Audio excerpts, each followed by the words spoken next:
Muhammad Umar Farooq biological video. Please make sure to subscribe, like and share. Ask the question for answer and comment about the artwork. You can also answer question to each other for solving the problem in comment below. So here today we will discuss about the neuromuscular junction. So neuromuscular junction and the structure of muscle and their function we will discuss about obviously here. So that is, first of all, we will discuss the concept about the muscle and their movement. So here is the spinal cord cross section of the spinal cord contain gray matter and white matter. So here is the white matter and here is the gray matter, which that is butterfly like structure inside. On the other hand, brain, which that is periphery of the brain, contain gray matter. So here is the sensory neuron, which that is attached by the neuromuscular junction with a muscle cell, for example fiber, muscle fiber.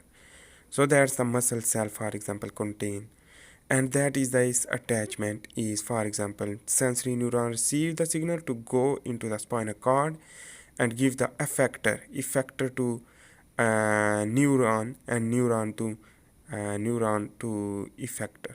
So this is reflex arc is known. Here is the neuromuscular junction, which receive and contract the muscle by the giving response when we will feel the stimulus, and on the result of stimulus we will give a response by the muscle contraction. For example, fire on our hand then rapidly. So here is the bone which does connect the muscle. So this muscle is connected by the tendon, not muscle to bone attachment. So here is the basically fascicles are present. So these fascicles is basically surrounded, and that muscle is attached by the tendon is here, and that is bone, and here is a muscle. So totally muscle, what is between the muscle? So let's talk about here. So here is the muscle fascicle, which that's contain a many myofiber. So these many myofibers is our picture is the myocytes. So that's contain a neurons, nervous system, as well as blood vessels and the myofluid. So basically muscle fascicle is made up a layer is the perimysium. So the epimysium is surrounded by the whole muscle, and here is the perimysium, which that is surrounded by the fascicle.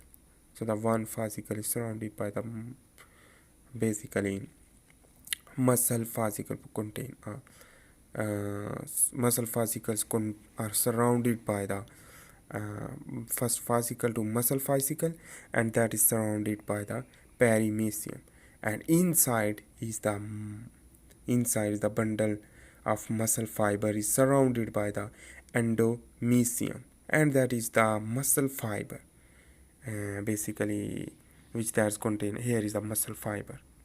So this bundle of muscle fibers contain a many sarcomeres. So the what is sarcomeres?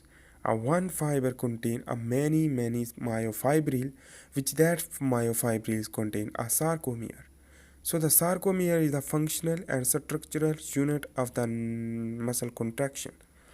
So here is the sarcomere, and this is the sarcomere light band and dark band, which two band we will discuss in later in this video.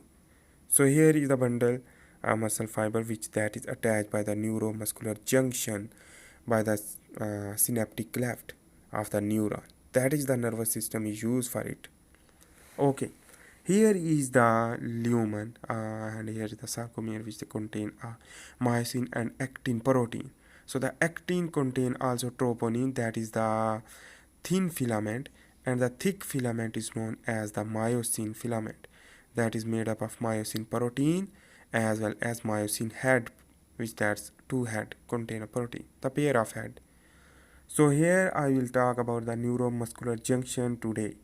So the here is the muscle side and upper side is the neuron, which there is synaptic cleft to produce a neuromuscular junction, and that is the neuron bulb or end of the neuron. So here I am drawing the end of the neuron, which that is attached by the muscle by not a physiologically attachment, but the synaptic cleft is left behind. So this synaptic cleft is here, and here is the sarcolemma or surface membrane.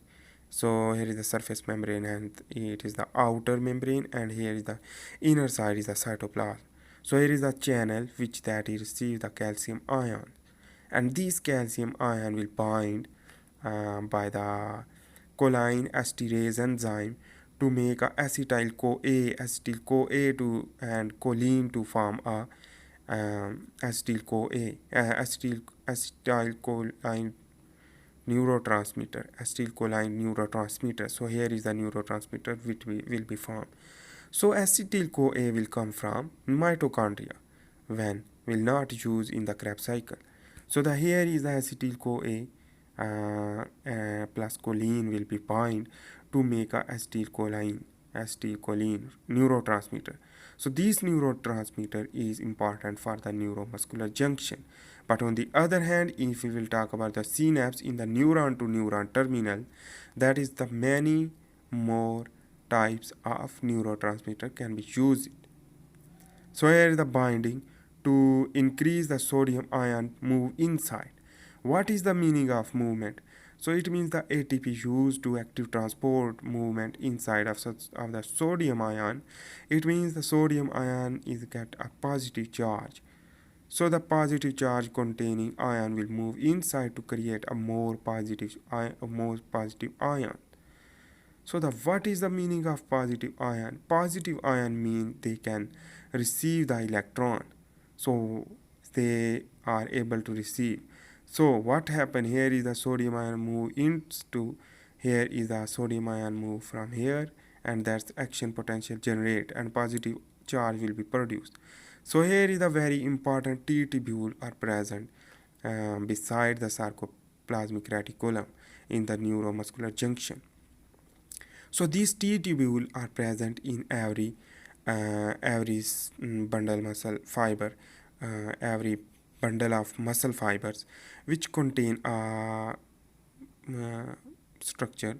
So here is the movement of T tubule inside to move, and that's the sarcoplasmic reticulum is here, and here is the T tubule, and that sodium ion will move and exchange the ATP active transport to move sodium ion inside of the sarcoplasmic reticulum, and sodium ion will move from here and here.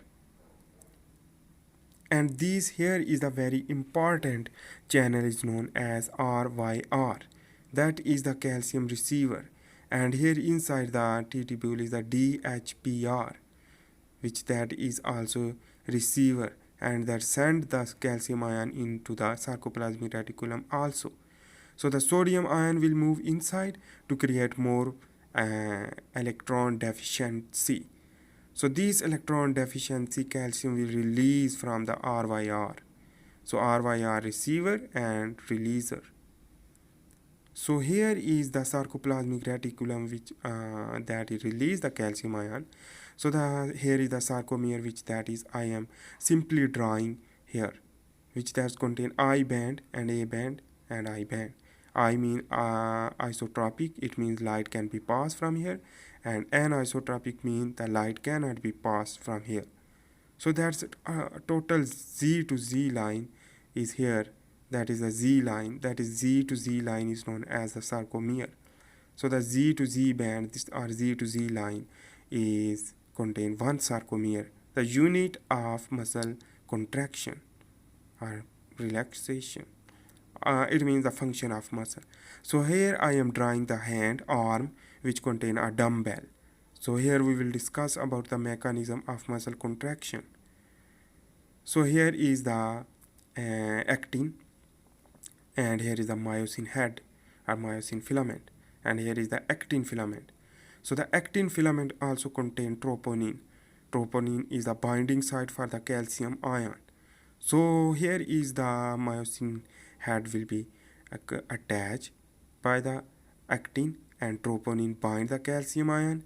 That is the triggering mechanism for the muscle contraction. not first ATP use, but the ATP is used when the releasing factor will be arrive. So here the muscle will be contract more, and here the actin and myosin attachment is known as tropomyosin bridge, and this tropomyosin bridge will be produced, and this tropomyosin bridge is released by the using of ATP. If ATP is not present during the death, it is known as paralysis, or muscle will not contract or relax. So the relaxation, for example, the calcium will be released and ATP used to produce ADP to release, and that muscle will be relaxed after the contraction. So the here is the important things which that is I am saying rigor mortis, which means that when death will be occur, during the death the ATP deficiency will create a rigor mortis. It means the muscle will be contracted again, not will be relaxed, so that will be not relaxed, and that muscle contraction is known as the rigor mortis. So here is when after the contraction the muscle will be backside, it means the reversible. So it means here the chloride ion move inside, and sodium ion, 3 sodium ion move outside, by the 2 potassium ion moving inside to create a slightly negative charge. So that means the calcium ion will back toward the sarcoplasmic reticulum. So here I am saying that the more negative charge create the calcium ion to back into the sarcoplasmic reticulum. Sarcoplasmic reticulum. So here the calcium charge will be moved back, or calcium ion will be moved back. Here is the neurotransmitter acetylcholine will be degraded by the enzyme to produce acetyl-CoA and choline, and this acetyl-CoA will remain into the synaptic cleft, but choline will be back into the neuron, and this choline will be again bind by the acetyl-CoA, which that's come from the mitochondria, to bind by the choline acetyltransferase enzyme to produce again this acetylcholine vesicle, that is known as the synaptic vesicle, is used for the synapse. So that's important things. So here is the sodium ion, which that is move inside to create a muscle contraction. I have also learned about it, this video. So there is the conotoxin, which by the biting of the animal, for example snail, or which that is the sea snail, which that is inhibit the sodium ion to create a paralysis. So here is important things, which that's a B lymphocytes created from the thymus gland, and this thymus gland will be produce antibody against the acetylcholine receptor, and these antibodies bind from here, and this neuromuscular junction will be no longer to activate, and that's mean the human being will be created a disease, that is the genetic disease, which that cause myasthenia gravis, and this myasthenia gravis is create a muscle stop, a muscle immovability, and that's basically paralysis. So that is the important things which that is related to the disease due to the neuromuscular junction disorder. So thanks for watching. Please subscribe my channel and give me suggestion for sound as well as the